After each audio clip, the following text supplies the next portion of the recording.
We can't suddenly say that it's 6 p.m. or 7 p.m. and kaam ho gaya. We have to make sure that we go for field visits to far off places, even if it's 7, 8, 9. Sometimes you have to stay overnight. So that's work anyway.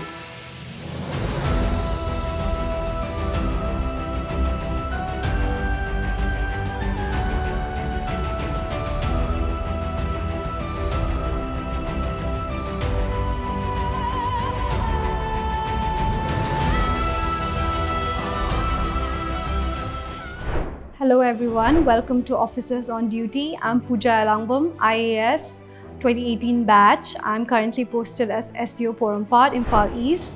Today I'll be talking about a typical day in my life.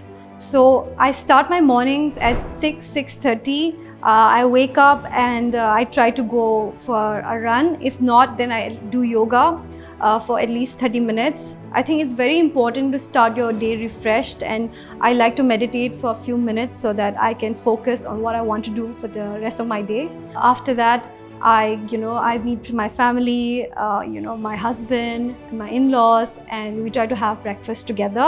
I try to have a heavy breakfast because even though I pack my lunch, I don't sometimes get time to have lunch. So it's better to always have a really heavy breakfast, get dressed, go to office, try to reach by 9:30 as per the new rules of the government.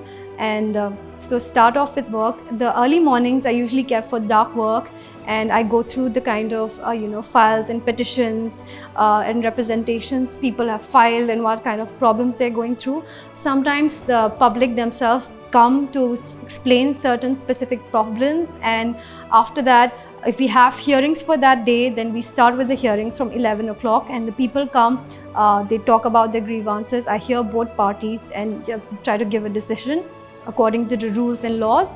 After that afternoon, after lunch, I try to typically have it for field visits.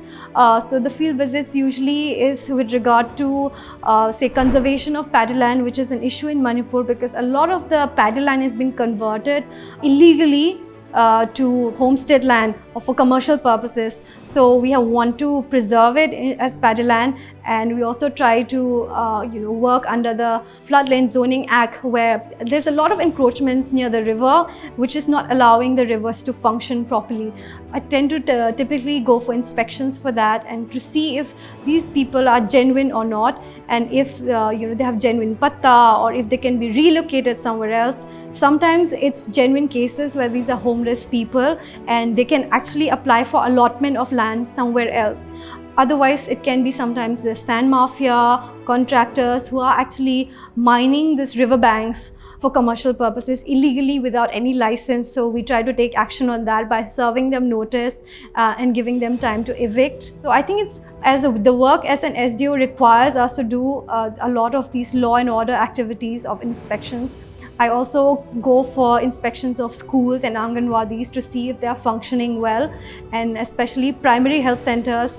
During COVID, there was a lot of coordination with the health department, and so the functioning of these primary health centers, secondary health centers, community health centers was so crucial. And I think even now, I think they're functioning very well, but we still try to go and see that. So I remember last year, we used to have this massive vaccination drive. So every afternoon, we used to go to almost every locality and make sure people get vaccinated. So I think that was very important. And these are the kinds of work. I try to wrap up by 6:37 maximum because I think it's important to spend time with my family. If there's time, I go to the coffee shop once a week with my husband. We spend some time meeting friends. Sometimes people come from, our friends visit from other parts of the country or even abroad. So we try to throw them a dinner. And so it's really nice to do that. Apart from that, I go back home and I have this wonderful niece called Andrea. She's 5 years old. She's really funny and she's also very cheeky and naughty. So I love spending time with her, learn. Yeah, we have this map where we try to, it's like a puzzle, and we try to locate different parts of the country in that puzzle. So it's fun way of learning for her, and I try to do that with her. Then we have dinner with the family. and after that we have watched TV together. We discuss about our days a little bit. I try not to take files home unless of course we have a presentation or something urgent. Times like election, it was very difficult to separate the work-life balance. I think it was work for 6 months, but hopefully after that I'm trying to regain that balance again. And I think like I said, work-life balance is very important for an officer, because we get burned out very early in our careers if we overdo it. So it's important to work well, to do it well, but also keep time for your family and friends, because you need to recharge. And if you're not well recharged, if you haven't slept well, you will not be able to work properly and you will not be able to contribute to your fullest potential. For the weekends, I try to keep things for myself. I love reading, so I try to take out time, at least 4-5 hours in the weekends for my reading and writing. I also try to catch up on some movies, and then lunches or brunches with my friends, with the family. I try to visit my family. In Manipur, we have a lot of social activities, weddings, someone's child's birthday. So we try to go for that as much as possible if work doesn't come out. But of course, as officers, we all know that a lot sometimes emergency situations such as flood, earthquake, law and order situation comes up on the weekend. So in those cases, we have to rush. But normally, I try to maintain my weekends to be as free as possible, because I need to recharge, and if I am to give my very best during the weekdays, during my office hours, I also need to have had a good sleep, good reading time, good time with my family. So the perception is that unlike the police service, IAS is a more settled job, which is true. But however, we don't have the typical 9 to 6 job or 10 to 7 job as most of you might think. We have a lot of work we still have to do outside of work hours.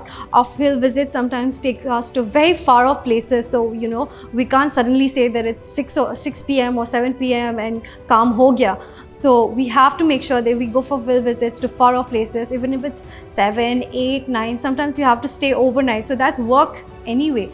So these are the kinds of challenge you should be ready for. You will not always get urban postings, you'll get a lot of rural postings.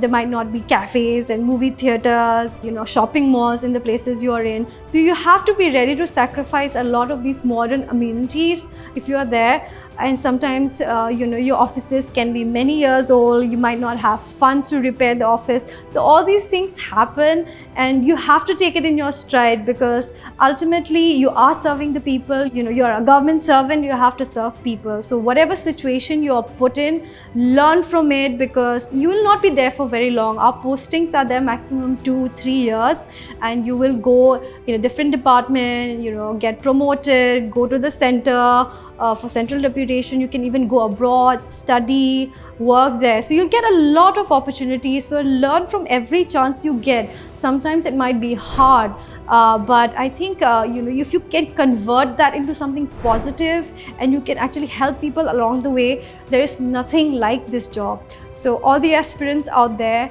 if you truly believe that you can do this, then work hard, motivate yourself, and you'll reach where I am.